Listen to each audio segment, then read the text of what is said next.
The language that's used around us during pregnancy and labour, and the language that we use as well, is so important to our mindset. Now, I don't like the name hypnobirthing for hypnobirthing. I think the actual thing is so much greater than that term.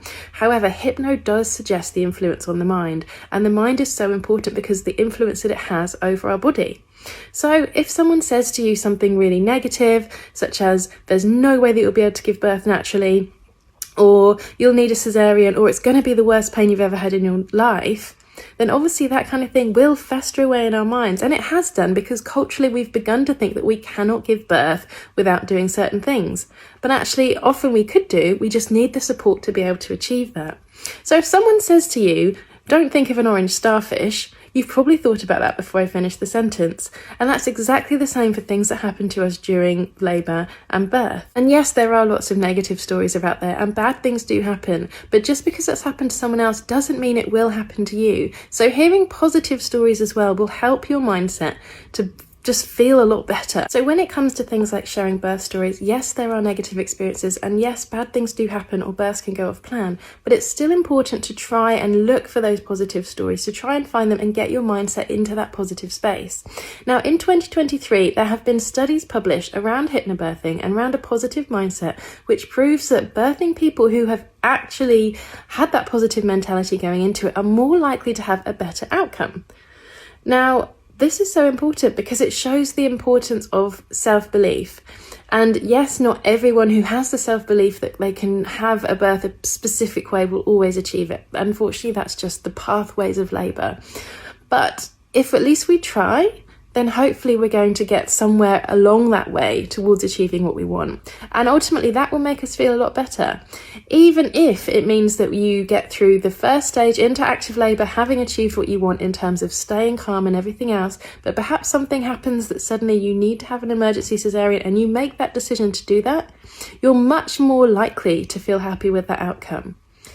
So the mindset and the positive language is really important. You want the people around you to be encouraging, to be supportive, and to be advocates of what it is that you want to achieve. Now, obviously, you're very sensible people and you're not going to do daft things. So positivity could be for you that you want to have a really amazing cesarean. You're going to play your own music. You're going to ask for the lights to be dimmed. You're going to ask for that skin to skin.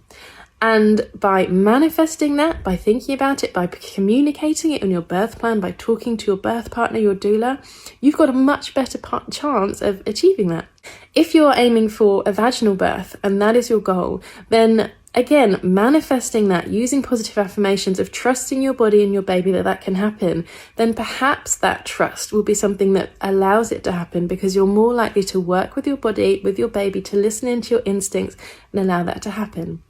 And at the same time, if your mindset is positive towards the fact that, yes, birth can take all kinds of routes, and yes, my plan A might be achieving this certain thing, but I'm also prepared for it to go route B, route C, then again, you're much more likely to have a positive experience because you've been prepared, because your mind has been prepared for it, and probably because your body is prepared for it, because naturally, when you feel less scared and more calm, your body is more relaxed. So that's a great thing.